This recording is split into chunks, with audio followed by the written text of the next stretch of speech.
Dividen KWSP 5.50% bagi simpanan konvensional, 5.40% bagi syariah.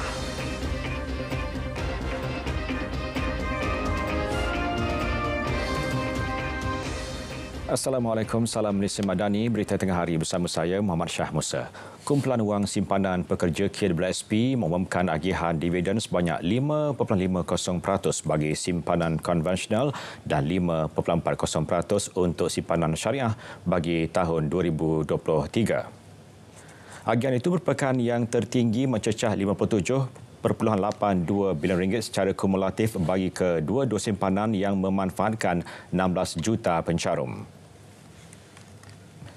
Bagi tahun berakhir 31 Disember 2023, KWSP mencatatkan jumlah pendapatan pelaburan sebanyak 66.99 bilion ringgit, meningkat 29% berbanding 51.91 bilion ringgit pada tahun sebelumnya. Daripada 66.99 bilion ringgit, jumlah pendapatan pelaburan 5.72 bilion ringgit dijana daripada keuntungan mark to market M2M security yang belum direalisasikan dan tidak akan menjadi sebahagian daripada pengagihan dividen. Adalah menjadi amalan berhemat KWSP membayar dividen hanya daripada pendapatan yang direalisasikan. Sehingga Disember 2023, pendaftaran ahli baru KWSP meningkat kepada 460,447, menjadikan jumlah ahli KWSP seramai 16.07 juta. Pengkreditan dividen untuk simpanan konvensional dan simpanan syariah selesai hari ini. Ahli boleh menyemak akaun masing-masing melalui iAccount atau mendapatkan penyata daripada terminal layan diri SST KWSP di seluruh negara. Pihak Telegram telah menyatakan kerjasama dengan Suruhanjaya Komunikasi dan Multimedia Malaysia MCMC. Kesediaan itu bagi memperkemas aspek kawal selia platform berkenaan terutama dalam membantras kegiatan skam dan judi dalam talian. Kata Menteri Komunikasi Fahmi Fadil, perkara tersebut disampaikan pengasas yang juga Ketua Pegawai Eksekutif Telegram Pavel Durov dalam pertemuan di Dubai bagi membincangkan isu berbangkit melibatkan platform media sosial itu yang mempunyai kira-kira 15 juta pengguna di Malaysia. Selain isu kawal selia platform berkenaan, perbincangan yang berlangsung dalam suasana positif itu turut memberi fokus berkaitan teknologi baharu serta kecerdasan buatan AI. Dalam pada itu, Fahmi berkata Pavel juga telah menyatakan komitmen beliau yang bersedia untuk melebarkan sayap operasi ke Malaysia pada masa akan datang. Kepentingan inovasi digital dan inisiatif untuk menggalakkan penggunaannya akan terus diperkukuh dalam melindungi serta memelihara fauna serta flora liar yang merupakan khazanah negara yang amat berharga. Dalam perutusan sempena Hari Hidupan Lias Dunia hari ini, Menteri Sumber Asli dan Kelestarian Alam Nik Nazmi Nik Ahmad berkata, tema sambutan tahun ini ialah Connecting People and Planet, Exploring Digital Innovation in Wildlife Conservation. Pemilihan tema bagi meningkatkan kesedaran masyarakat mengenai kepentingan inovasi digital dalam usaha mengukuhkan konservasi fauna dan flora liar termasuk aspek penyelidikan, komunikasi, pengesanan dan analisis asid deoksiribonukleik secara lebih mudah, cepat dan berkesan. Dalam aspek hidupan liar, Kementerian Sumber Asli dan Kelestarian Alam melalui Jabatan Pelindungan Hidupan Liar dan Taman Negara Semenanjung Malaysia Perhilitan telah mengambil inisiatif untuk meneroka penggunaan teknologi antaranya melalui penggunaan perangkap kamera yang dilengkapi dengan kecerdasan buatan AI bagi memantau spesies hidupan liar.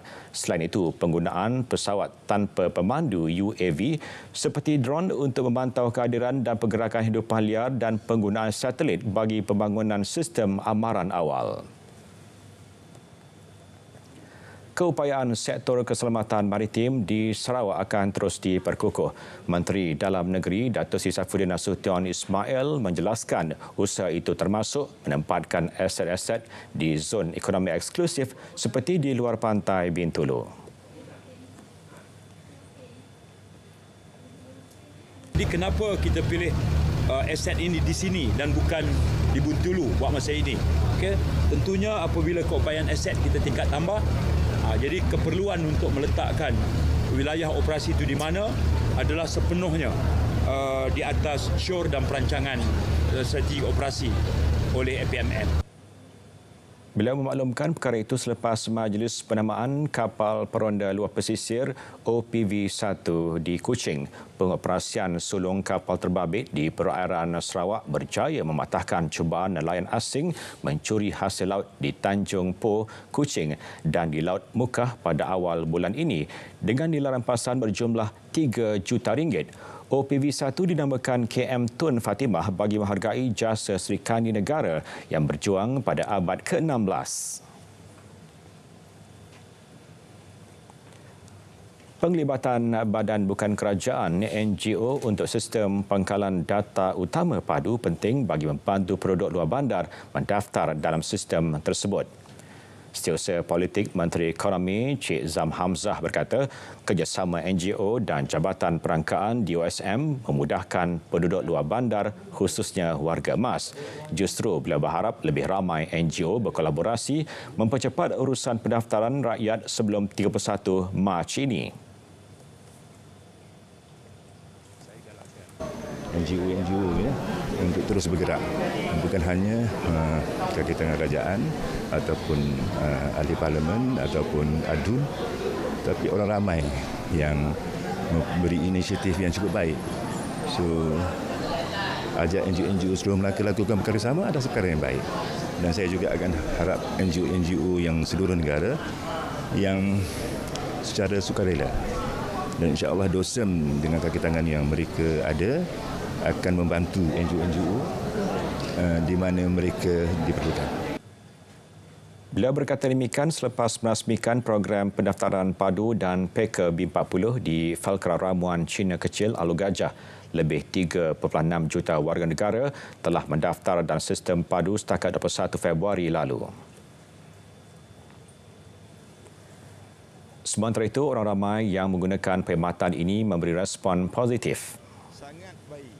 Sangat bagus sebab dengan cara macam ni dapat dipermudahkan pendaftaran padu. Kadang-kadang macam orang kampung kan, dia tak faham dan susah nak daftar melalui handphone. Saya sendiri pun datang ni kerana fikirkan mudah. Saya bawa sekali kad pengenalan untuk isteri untuk daftar. Jadi alhamdulillah, terima kasih. Ya, memang bagus sebab boleh tolong ramai orang kan. Kita daripada segi kita teruslah tolong orang tua-tua tu untuk dia orang mengisi untuk PK semua sekali lah untuk jalankan apa yang dia orang tak boleh buat lah. Very good, banyak bagus. Prosedur dia, semua sedia. By step semua ada. Bagus.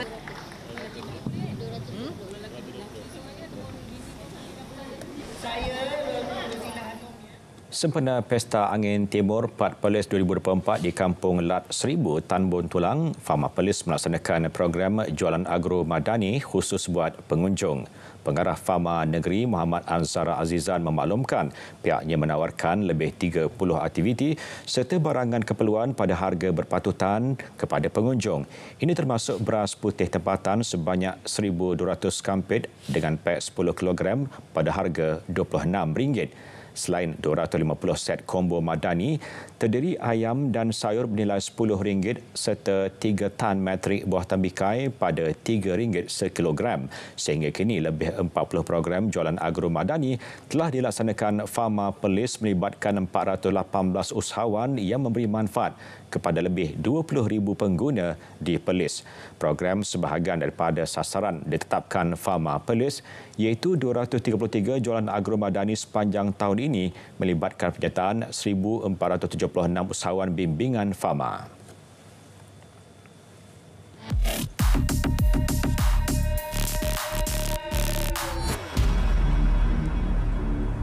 Lagi dakwaan kononnya hak penjawat awam dan pesara untuk mendapat rawatan kesihatan sempurna dinafikan. Menerusi hantaran di platform X itu, penghantar turut memuat naik pautan berita dilapor sebuah portal kesihatan. Dakwa laporan terbabit kaki tangan awam dan pesara yang dirawat di Institut Jantung Negara IJN dipaksa pindah keluar ke fasiliti Kementerian Kesihatan. Langkah itu dilakukan kononnya atas dasar penjimatan. Lebih parah, ada daripada mereka mendakwa rawatan diperlukan tidak tersedia di fasiliti kendalian KKM. semakan pasukan Biar Betul mendapati tuduhan yang dilempar tak berasas. Menurut Menteri Kesihatan, laporan portal itu adalah mengelirukan. Hakikatnya, pesakit di IJN hanya dipindah ke Hospital Kendalian KKM selepas keadaannya disahkan stabil. Sebelum ia diputuskan, penelitian selama setengah tahun dibuat untuk individu dewasa dan 2 tahun bagi kanak-kanak. Di pusat rawatan baru, rawatan pakar diteruskan kepada mereka yang memerlukan. Pendekatan strategik itu dapat menjamin penggunaan dana awam yang efisien, sekaligus membolehkan 4,000 pesakit baharu dirujuk ke IJN setiap tahun. Pesakit tak perlu risau kerana Hospital Kendalian KKM lengkap dengan pelbagai kemudahan rawatan. Ini termasuk 10 pusat kardiak khusus bagi rawatan jantung. Henti sebar berita palsu. Tak perlu cuba menangguk di air yang keruh dengan reka cerita dan timbulkan persepsi negatif. Penyebaran perkara seumpama merupakan kesalahan. Terima maklumat palsu atau bahan fitnah? Segera lapor ke MCMC. Biar betul, tak pasti, jangan kongsi.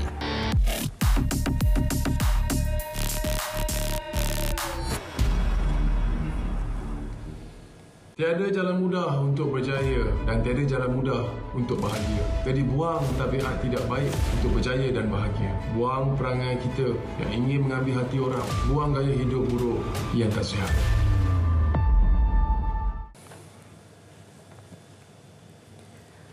Juara bintang RTM 2024, Roxy Easy menerima kereta Proton Iris bernilai RM53,000 sebagai hadiah kemenangan. Ketua Pegawai Operasi Ion Berhad, Syamsul Haq Maknoh berkata jenis kenderaan itu dipilih bersesuaian dengan imej penyanyi berasal dari Sarawak. Kenderaan itu merupakan hadiah taja DRB Harkom dan disampaikan melalui Ion Berhad.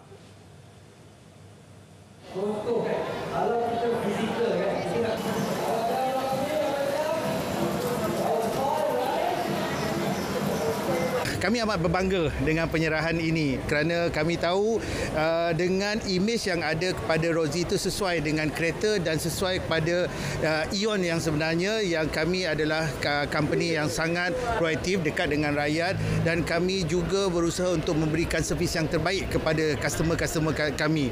Kami harap Roxy akan lebih cemerlang, lebih terselah, lebih dengan kita berharap bila satu hari nanti Roxy akan pelopori bidang nyanyian di seluruh tanah air kita. Itulah harapan kami kepada Roxy. Bagi Roxy, hadiah tersebut merupakan impian yang telah menjadi kenyataan.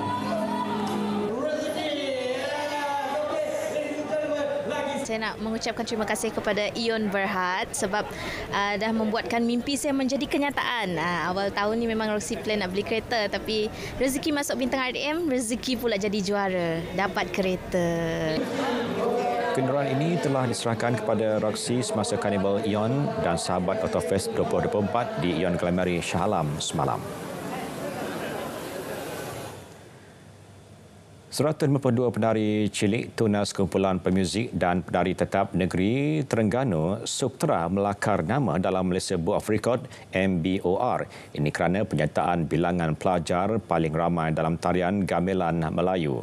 Pengarah Jabatan Pelancongan Terengganu Ahmad Rizwan Abdul Rahman berkata, penyertaan disertai murid-murid berusia 8 hingga 12 tahun dari 13 sekolah terpilih di seluruh negeri. Jumlah itu daripada 300 penari cilik di lebih 20 sekolah. Mereka mendapat bimbingan kira-kira 18 jurulatih daripada Jabatan Pelancongan Terengganu yang mengikuti sesi latihan sejak setahun lalu.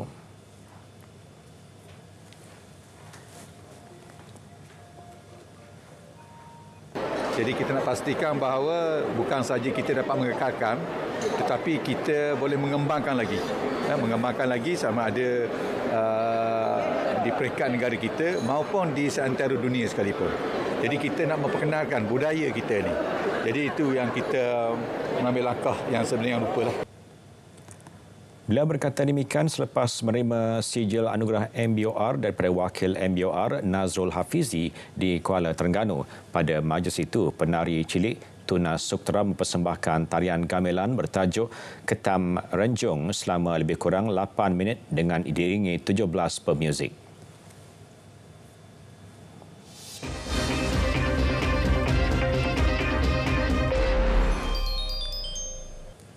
Australia merupakan rakan dagangan ke-7 terbesar Malaysia. Ia hasil hubungan diplomatik yang lama terjalin sejak 60 tahun lalu.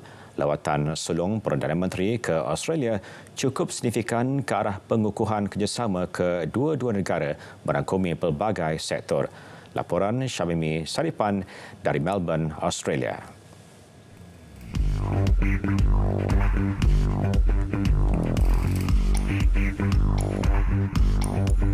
Kedudukan strategik Australia di antara benua Amerika dan Asia menjadi petunjuk kepada penawaran akses pasaran yang cukup luas untuk diteroka. Malaysia merupakan rakan dagang ke-8 terbesar buat negara ini. Maka dengan adanya pengukuhan ekonomi, maka ia akan membantu menambahkan lagi perkembangan ekonomi antara Malaysia dan Australia. Kepelbagaian ekonomi di Australia menarik Malaysia merebut peluang mewujudkan perkongsian strategik. Malah situasi politik stabil di Malaysia serta penawaran insentif kepada pelabur asing dilihat berupaya meningkatkan modal pelaburan semasa. As we know, the Australian government is investing substantially in research and development and to try to foster the innovation culture. As a result of that, the economy has become more competitive. Their products, especially the services sector, are able to compete in the global market. And Malaysia could learn a thing or two from them by having strategic partnerships with them, especially between the multinationals. Justru lawatan rasmi Perdana Menteri ke Australia amat penting bukan sahaja bagi mengimbangi perdagangan dua hala, malah melonjakkannya ke tahap lebih tinggi. Ini merangkumi pelbagai bidang termasuk pendidikan tinggi, sukan, keselamatan siber, teknologi kritikal serta sains dan teknologi. I believe that Datuk Seri Anwar Ibrahim has established himself as a leader who has a clear vision for Malaysia's growth in the middle term, and also in the long run. Through his visits and through his diplomatic relationship with most of the countries in the world, he has shown to be someone who is very determined to bring investments into Malaysia, especially from the high-tech industry.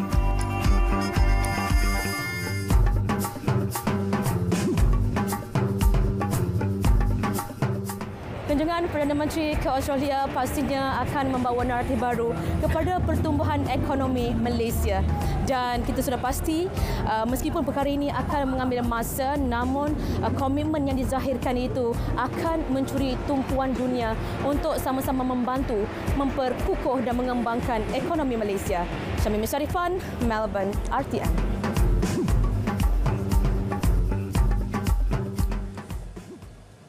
Sinergi pemain industri mampu membantu pekebun kecil sawit menjana pendapatan lebih tinggi dan menghasilkan lebih banyak tandan buah segar FFB. Perkara itu dimaklumkan Menteri Peladangan dan Komoditi Datuk Seri Johari Abdul Ghani.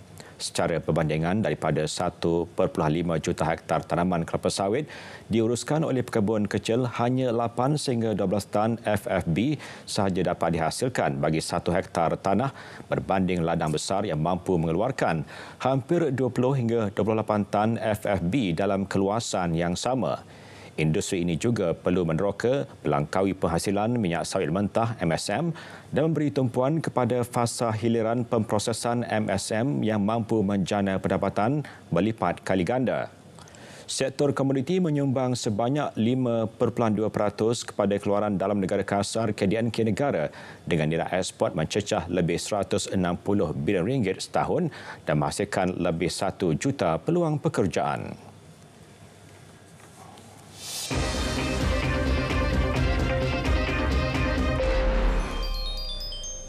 Perkembangan luar negara, serangan bentusan Israel sekurang-kurangnya 92 rakyat Palestin terbunuh dan 156 lagi cedera dalam tempoh 24 jam lepas ke atas Semenanjung Gaza. Kementerian Kesihatan wilayah itu memaklumkan Israel melakukan 10 pembunuhan beramai-ramai terhadap keluarga di Semenanjung Gaza. Pihaknya menjelaskan masih ramai orang terperangkap di bawah runtuhan dan di jalan raya. Ini kerana pasukan penyelamat tidak dapat pergi kepada mereka. Serangan ke atas Semenanjung Gaza itu telah mengakibatkan sekurang-kurangnya 30,320 rakyat Palestin terbunuh, kebanyakannya wanita dan kanak-kanak, dan 71,533 cedera sejak 7 Oktober. Tentera Amerika Syarikat melancarkan bantuan kemanusiaan pertamanya ke Gaza selepas kematian yang semakin meningkat berikutan kekurangan makanan. Pejabat Penyelarasan Hal Ehwal Kemanusiaan PBB memaklumkan bantuan itu merupakan satu langkah membantu rakyat Palestin daripada terus mengalami kebuluran. Tentera Amerika Syarikat menerusi kenyataan berkata operasi tersebut turut disertai tentera Jordan. Selain itu, negara lain termasuk Perancis juga menghantar bantuan ke Gaza. Bantuan kemanusiaan Amerika Syarikat itu menggunakan pesawat C-130 yang menyalurkan lebih 38,000 pek makanan di sepanjang pantai Mediterranean Gaza. White House sebelum ini pada Jumaat berkata bantuan udara itu akan menjadi usaha berterusan membantu penduduk Gaza. Pasukan bomba di Yanomamis, Brazil bertungkul lumus memadamkan kebakaran hutan di utara negara berkenaan. Roraima, negeri di utara Brazil, telah mengalami peningkatan mendadak kebakaran hutan sekaligus mengancam kehidupan masyarakat orang asli Yanomami. Pihak berkuasa tempatan mengesahkan sekurang-kurangnya 251 titik panas kebakaran dikesan. Selain kebakaran hutan, komuniti orang asli ini turut berdepan dengan pembalakan haram di kawasan mereka. Tiada laporan mengenai rakyat Malaysia termasuk pelajar terjejas dalam insiden letupan bom di Rameshwaram Cafe dekat Bengaluru, India Jumaat lepas. Kenyataan Kementerian Luar melalui Konsulat Jeneral Malaysia di Chennai memaklumkan pihaknya kini mengikuti laporan berkaitan insiden berkenaan yang mengakibatkan sekurang-kurangnya 8 individu cedera. Berikutan itu, semua rakyat Malaysia di Bengaluru disaran sentiasa mengikuti perkembangan terkini. Langkah berjaga-jaga perlu diambil serta mematuhi amaran perjalanan dari pihak berkuasa tempatan dan mengelakkan lokasi sesak kerana siasatan berkaitan insiden masih diteruskan. Laporan media antarabangsa melaporkan letupan yang dipercayai berpunca daripada bom buatan sendiri itu ketika orang ramai dari pejabat berdekatan beratur untuk menjamu selera.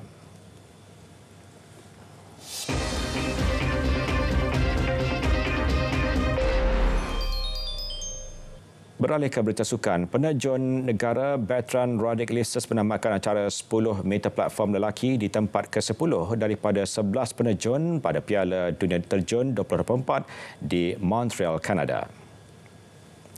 Atlet terjun tunggal negara yang layak ke Sukan Olimpik 2024 ini mengumpulkan 389.85 mata selepas 6 terjunan pada acara berlangsung di Park Olimpik.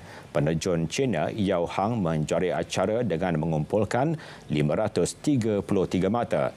Sementara penerjun dari Mexico Randall Willard Valdez yang menjadi pencabar utama menang perak 530.90 mata, manakala seorang lagi penerjun China Lian Junji di tempat ketiga 514.65 mata. Bertrand berpeluang memperbaki aksinya hari ini apabila berpasangan dengan Enrique McTarney Harold acara 10 meter platform seirama lelaki. Piala Dunia Terjun 2024 berlangsung dalam 3 siri. Selepas Montreal, ia akan diadakan di Berlin, Jerman dari 21 hingga 24 Mac, diikuti dengan final super di Xi'an, China dari 19 hingga 21 April. Harapan untuk melihat wakil tunggal negara Ong Yusin Teo Yi mara ke final terbuka Jerman tidak kesampaian apabila tewas kepada lawan dari China He Jiting Ren Jiang Yu di Mulhenan Dehru semalam. Bergu lelaki profesional negara yang juga pilihan utama itu tunduk 5-21 kepada pilihan ketiga kejohanan dalam sangat separuh akhir berlangsung di Western Energy Sport Hall. Gandingan China itu dijadual berdepan wakil Taiwan Li Jiehui yang Po Husuan pada perlawanan akhir hari ini.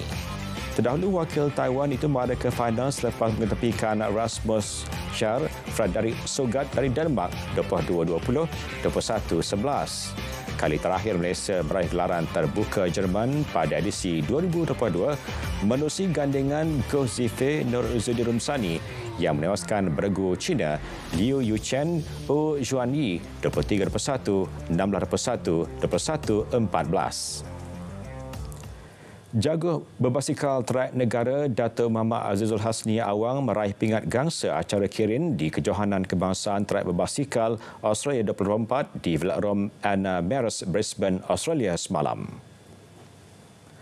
Kemenangan itu sekaligus menebus kekalahannya di suku akhir acara pecut lelaki. Pingat emas dimenangi pemenang pingat emas Sukan Commonwealth 2022 Matthew Richardson, manakala Matthew Glatzer meraih perak. Menerusi catatannya di laman Instagram, Dato' Azizul Hasni meluahkan rasa syukur dan mengucapkan ribuan terima kasih kepada Australian Cycling kerana membenarkannya berlumba.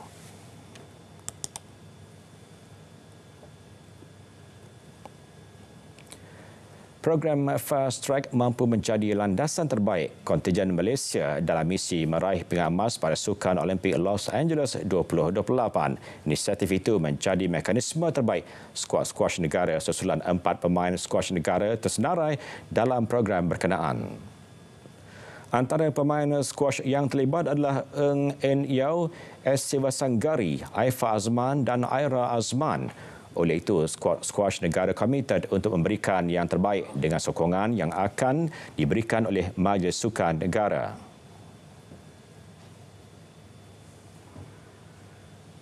Tak boleh memastikan yang kita orang ni tak ada injury all the time, so there will be up and downs, and this is the support yang kita orang perlukan untuk persiapan in 4 years. So untuk nak cakap awal tu tak actually, because this is yang kita kena build up towards that level lah from now.